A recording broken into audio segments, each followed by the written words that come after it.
gonna check, see if my, Yeah. my, my head's in there. She said, "Well, it's hot, huh?" I said, "The dog's in his bed," and she said, "No, it's on his cluster." We good to go? I think so. Still running? Yeah. All right. 2 weeks ago, we talked about how Jacob got wives, a family, and now was planning to return to his father. So Jacob, 20 years back, had gotten himself into a mess with stealing his brother's birthright and blessing. So he flees to Laban, and for the next 20 years, he establishes his own house, possessions and all. And now Jacob's got to deal with his past mistakes.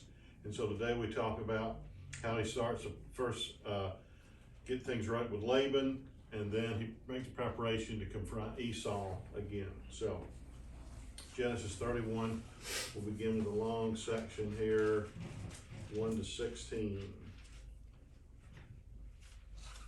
Okay. And he heard the words of Laban's son, saying, Jacob hath taken away all that was our father's, and of that which was our father's hath he gotten all his glory. And Jacob beheld the countenance of Laban, and behold, it was not toward him as before. And the Lord said unto Jacob, Return unto the land of thy fathers, and to thy kindred, and I will be with thee. And Jacob sent and called Rachel and Leah to the field and to his flock, and said unto them, I see your father's countenance, that is not toward me any more as before, but the God of my father hath been with me. And ye know that with all my power I have served your father. And your father hath deceived me and changed my wages 10 times, but God suffered him not to hurt me. So remember, all the deceiving Jacob did, now it kind of came back onto him, as Laban did the very same thing to him. If he said thus, the speckled shall be thy wages, and all the cattle bear speckled. And if he said thus, the ring streak shall be thy hire, then bear all the cattle ring streak. Thus God hath taken away the cattle of your father, and given them to me. And it came to pass at the time that the cattle conceived, that I lifted up mine eyes and saw in a dream, and behold, the rams which leaped upon the cattle were ring-streaked, speckled, and grizzled. And the angel of God spake unto me in a dream, saying, Jacob. And I said, Here I am.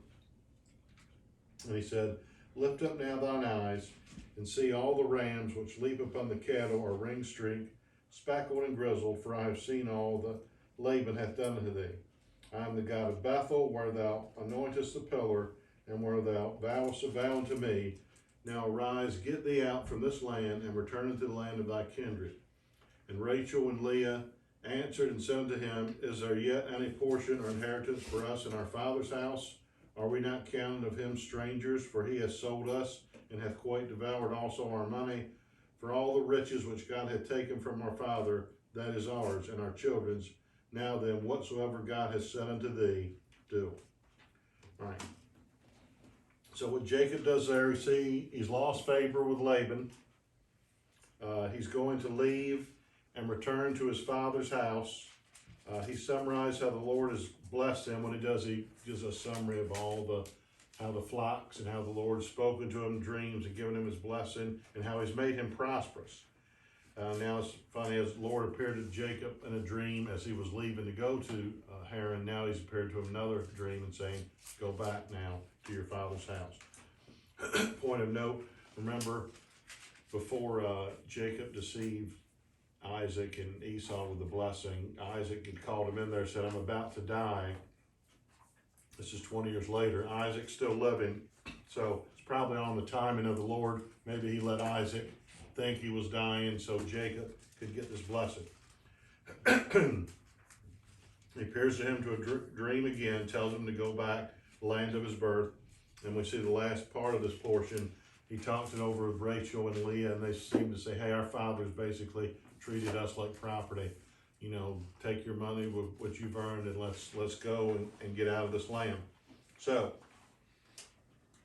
Jacob, has talked it over. The Lord's appeared to him, so he said, let's go. But being the kind of person Jacob is, he's still kind of a cowardly person. He's going to flee secretly. And so, we just can't. This is the days of transportation. You go anywhere you walk, especially if you got a lot of stuff. I mean, you could have like carts, but you got so many animals and stuff. So this is no small taking up, but we'll see how he secretly flees here. in verses 17 through 21. Then Jacob rose up, set his sons and his wife upon camels, and he carried away all his cattle and all his goods which he had gotten, the cattle of his getting, which he had gotten in Pandanaram, for to go to Isaac his father in the land of Canaan. So we see Isaac still there. And Laban went to shear his sheep, and Rachel had stolen the images that were her father's. Remember that verse there. And Jacob stole away unawares to Laban the Syrian, and that he told him not that he fled. So he fled with all that he had, and he rose up and passed over the river, and he set his face toward the Mount Gilead. So Jacob packs up everything. Remember, that's a lot of goats and cattle and sheep, so he's got a lot to tend to there. Now, I'm sure he has some helpers. He's got 11 sons, but none of them are the oldest is Reuben, is probably 12 or 13 years old, so he can't get a whole lot of help from them. Like I said, I do want to note you, Rachel makes that fatal move of taking these household gods, and we'll talk about that more in a second in the next part of this chapter. They depart and help to make it home before Laban notices, which is quite an undertaking because it's quite a journey. And he figures if I can get to my father's camp, Isaac's camp, I'll be safe there. But Jacob is leaving with his wife, 12 kids, counting his daughter, and numerous flocks and herds, whereas Laban, just needs to take a few men with him. It doesn't have to carry all that stuff, so he can make up time. So it takes a while, but he finds out he's left. And it was told Laban on the third day, so that's a 3-day head start Jacob has, that Jacob was fled. And he took his brethren with him and pursued after him 7 days' journey, and they overtook him in the Mount Gilead. So, yeah. And God came to Laban the Syrian in a dream by night, and said unto him, Take heed that thou speak not to Jacob, either good or bad. So it took Laban 10 days, and that was with a 3-day head start for Jacob, and he finally catches up to him. You just ever see those movies where someone's tracking somebody? Sometimes they'll have an Indian, listening on the ground or looking at footprints. So Laban said, we're getting closer. So imagine the 9th day he goes, we'll catch him tomorrow. Said he can't go any further at this rate. And then a dream appears unto Laban. It never says what the Lord specifically, or it gives a summary. It's probably something like, hey, I know Jacob's sneaky and a crook, but so are you, and my blessing and plan is through Jacob's line, so don't bother him. And if the Lord had not appeared unto Laban, he probably wouldn't have killed Jacob, but he would have took a lot of his flocks and herds, maybe even took his daughters back, part of his children. So anybody said, Jacob, all right, you just go home empty-handed, and we'll consider this what you work for me. But the Lord said, don't touch him. And he puts his hand of protection upon him. And it must have been a really strong dream for Laban to do this. So finally, Laban catches up with him, verses 25 to 32. Then Laban overtook Jacob. Now Jacob had pitched his tent in the mount, and Laban with his brethren pitched in the mount of Gilead. And Laban said to Jacob, What hast thou done? Thou hast stolen away unawares from me, and carried away my daughters of captives, taken with the sword. So he said, taking away my daughters, but actually that's Jacob's wives, so which he worked for. Wherefore didst thou flee away secretly and steal away from me, and didst not tell me that I might have sent thee away with mirth and with songs, with tabret and with harp, and hast not suffered me to kiss my sons and my daughters? Thou hast now done foolishly so in doing. It is in the power of my hand to do you hurt, but the God of your father spake unto me yesternight, saying, Take thou heed, and thou speak not to Jacob, either good or bad. And now, though thou wouldest needs be gone, because thou sore longest after thy father's house, yet what for hast thou stolen my gods? And Jacob answered and said to Laban, Because I was afraid, for I said, Peradventure thou wouldest take by force thy daughters from me. With whomsoever thou findest thy gods, let him not live. Before our brethren, discern thou which is I with me, and take it to thee. For Jacob knew not that Rachel had stolen them. Rachel sounds like a piece of work here sometimes. When Laban catches up with Jacob, he tells him he could harm him. The Lord told him in a dream, don't bother him. It seems like his chief concern is his household idols besides a possession. So it appears here that the family has fallen into idolatry. Even here when he talks to Jacob, he didn't say, our God appeared to me last night, he said, your God appeared to me in a dream. I don't know what it is at these times, but people just fall into idolatry quick. The Bible even tells us that Abraham's father was an idolater. I really believe he got the revelation of God at the end. So they just can't seem to focus on the one God. Now when verse 32 comes, Jacob makes a statement that will come back to haunt him. He says, whoever thou findest thy gods, let him not live. Little did he know that his beloved Rachel was hiding those gods. And imagine, it never does say if she told him, after they got home safely, yeah, I did take the idols. I imagine he was saying, what were you thinking? So, all right, if you remember back when we did our part on Joseph, the third part of Genesis, we did Genesis 33 and 34. We kind of went back and told the story of Simeon and Levi and how they were rebellious and forced that camp to be circumcised. But we also told the story of how Rachel died giving birth to Jacob's 12th and final son. And there's power in the words, and some have suggested that Jacob pronounce death on Rachel here by saying whoever has these household gods, that person should die. I don't know, but he said that, and not long after this, she died. So that's just something to say. Be careful what you say. So Laban goes in to look for the gods. And Laban went into Jacob's tent, and into Leah's tent, and into the two maid servants' tents, but he found them not. So he's, narrowed down. Then he went out of Leah's tent and entered into Rachel's tent. Now Rachel had taken the images and put them in the camel's furniture and sat upon them. And Laban searched all the tent, but found them not. And she said to her father, let it not displease me, my lord, that I cannot rise before thee, for the custom of women is upon me. And he searched, but found not the images. So Rachel's literally sitting on top of them, so he can't find them. Knowing Laban, it's a wonder he just didn't sling her to the side and look underneath there. Anyway, so she tells him that lie. Laban leaves and says to himself, well, if they stole the idols, I guess they're not here, but they could have ditched them somewhere, buried or something. But it's time to depart. And Jacob then here will make his case in verse 36. Jacob was wroth and showed with Laban.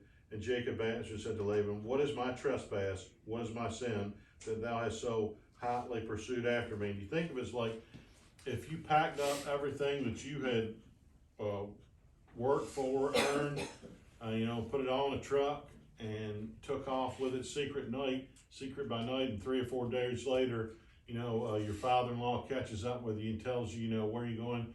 Well, he said, well, it's my stuff. Basically, that's what Jacob's saying. I can do what I want with it. I've earned this. Wherefore hast searched all my stuff? What hast thou found of all thy household stuff? Set it here before my brethren and thy brethren, that they may judge betwixt us both. Now little does Jacob know that the gods that he was looking for were actually there in his tent. This 20 years have I been with thee, so that can date us when Jacob went down, when he come back. So he was about 70, and that makes Jacob 90 now. And again, they're still living a little bit longer, so 90 is probably, he lived to be 147, so probably late middle age 90 is back in those days. The ewes and the she-goats have not cast their young, and the rams of thy flock have I not eaten. That which was torn of beasts I brought not unto thee.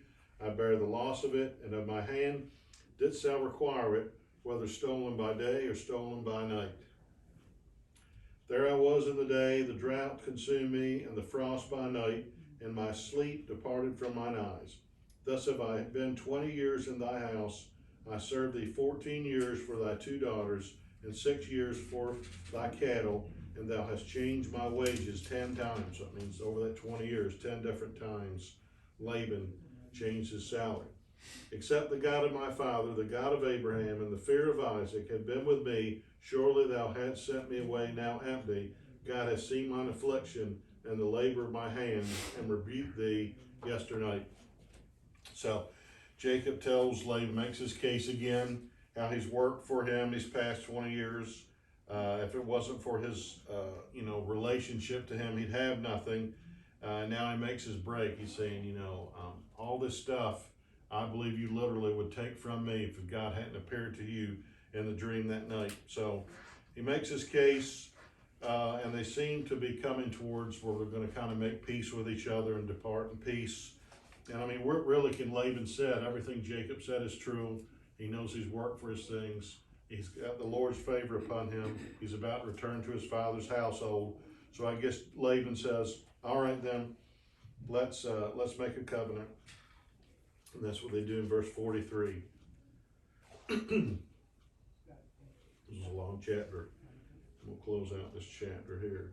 And Laban answered and said unto Jacob, these daughters are my daughters, and these children are my children, and these cattle are my cattle, and all that thou seest is mine. And what can I do this day unto thee? My daughters are unto thee their children which they have borne. So he's still claiming, these are technically mine. Now therefore come thou, let us make a covenant, I and thou, and let it be for a witness between me and thee. And Jacob took a stone and set it up for a pillar. Remember earlier he used a stone when he had laid down and the Lord appeared to him in a dream. And Jacob said unto his brethren, gather stones, and they took stones and made a heap, and they did eat them and they did eat there upon the heap. And Laban called it Jagar Sahal Dutha, but Jacob called it Gilead.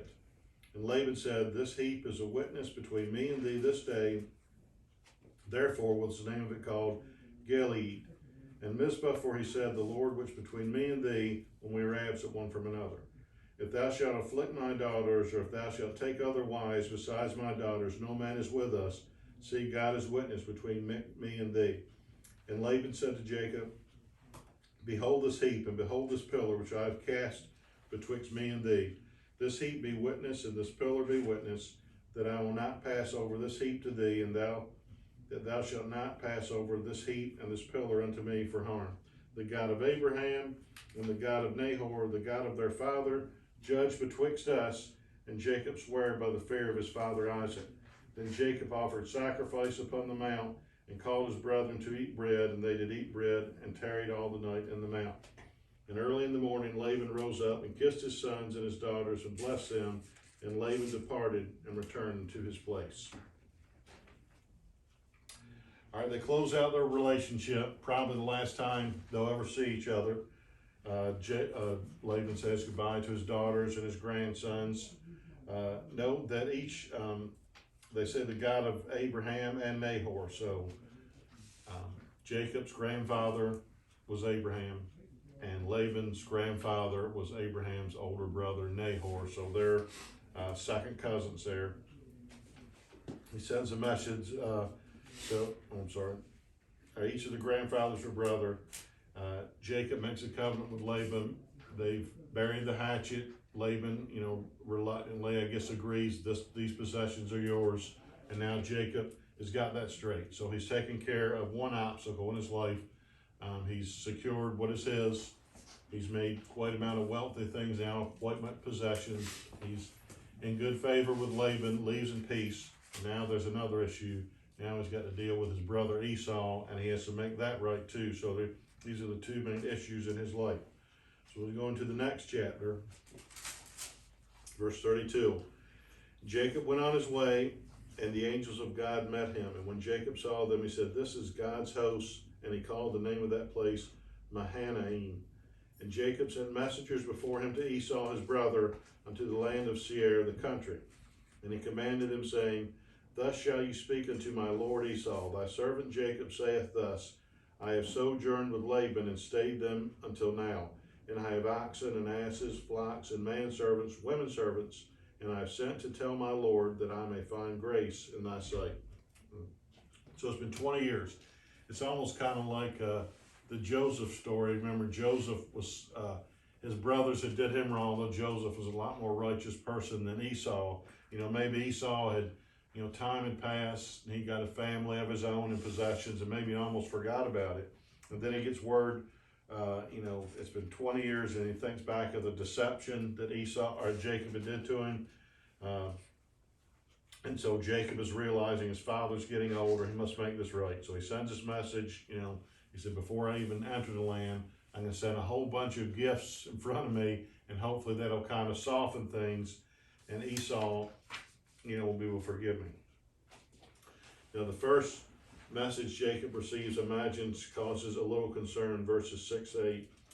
And the messengers returned to Jacob, saying, we came to thy brother Esau, and also he cometh to meet thee, and 400 men with him. So imagine Jacob's stomach dropped down, when he heard this news. Then Jacob was greatly afraid and distressed, and he divided the people that was with him, and the flocks and herds and the camels into 2 bands, and said, if Esau come to the one company and smite it, then the other company which is left shall escape. So, when he hears this, I'm sure he's thinking he's coming with 400 men, he's going to just wipe us out. He promised he was going to, when my father dies, he's going to kill me. And imagine the reaction when he hears this. He's thinking the worst. Again, not showing faith, not thinking the Lord has made promises to him to bless him. So that's the initial response. So Jacob, in his desperation, he cries out to the Lord in verse 9. And Jacob said, O God of my father Abraham, and God of my father Isaac, the Lord which saidst unto me, return unto thy country and to thy kindred, and I will deal well with thee.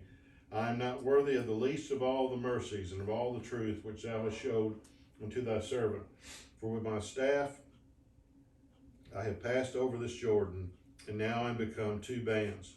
Deliver me, I pray thee, from the hand of my brother, from the hand of Esau, for I fear him, lest he will come and smite me and the mother with the children.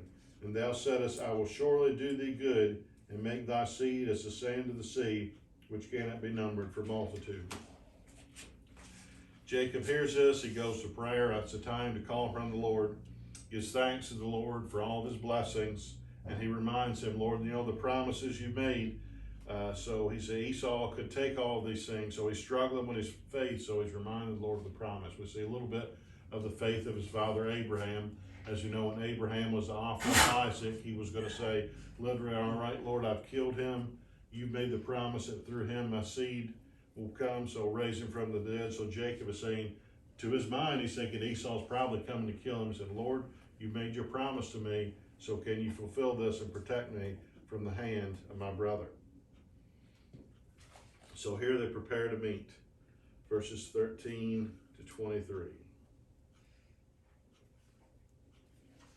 And he lodged there that same night, and took of that which came to his hand a present for Esau his brother, 200 she-goats, and 20 he-goats, 200 ewes, and 20 rams, 30 milch camels with their colts, 40 kine and 10 bulls, 20 she-asses and 10 foals. These are what I call manger scene animals. It sounds like camels, donkeys, sheep, and cattle. And this is, is equivalent of basically saying today's terms, here's, $500,000. Esau, can we let bygones be bygones?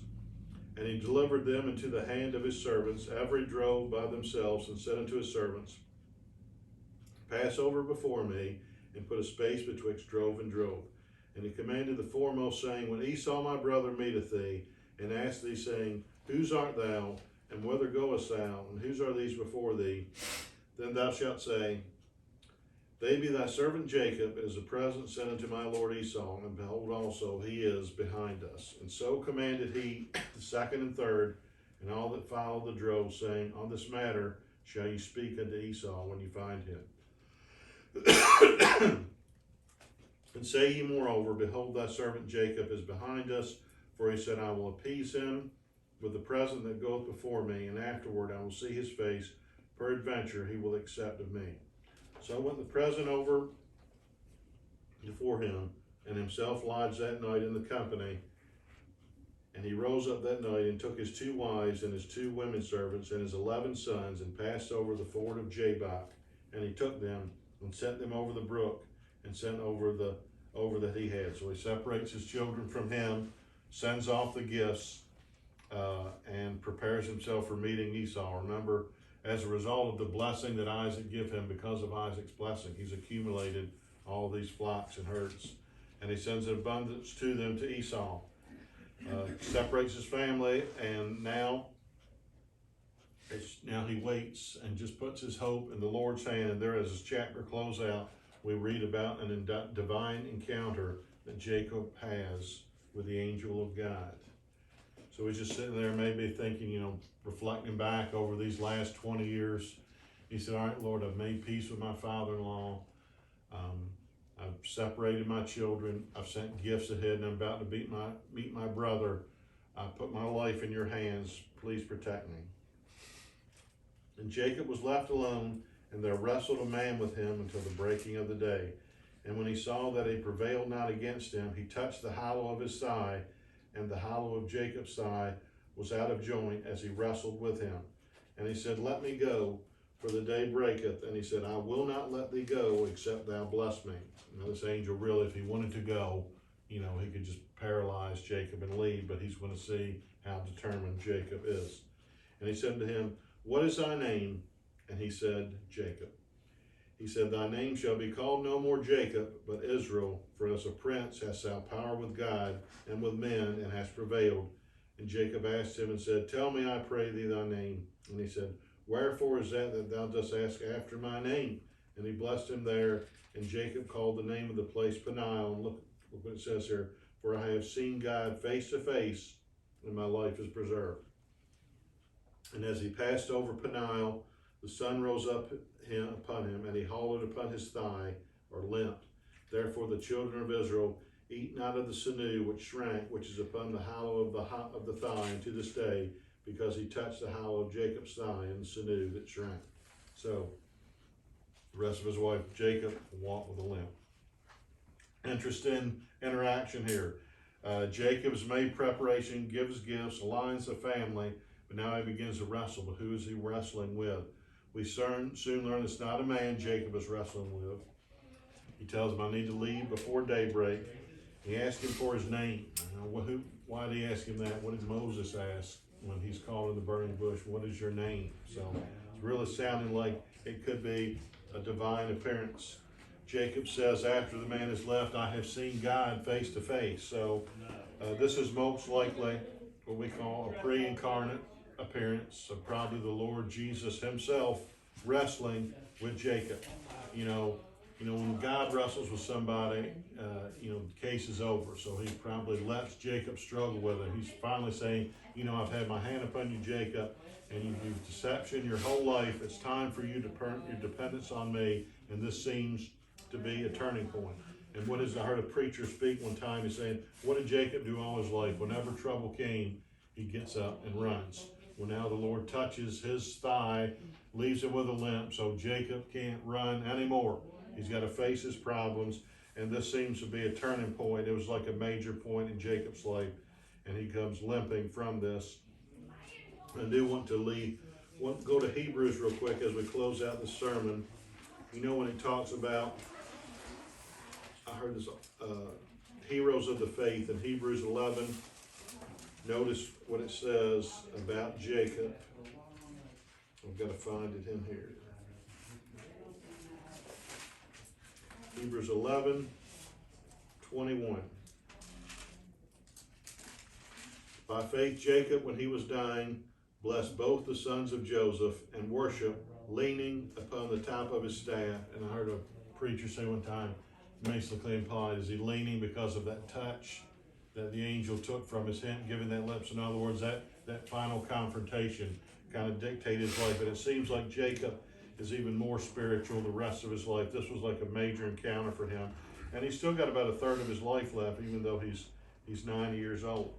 So, and his name is changed to Israel. Jacob is called supplanter, one who clasped the heel. Now he's named Israel, which means Prince of God. And that's, where the nation of Israel comes from today.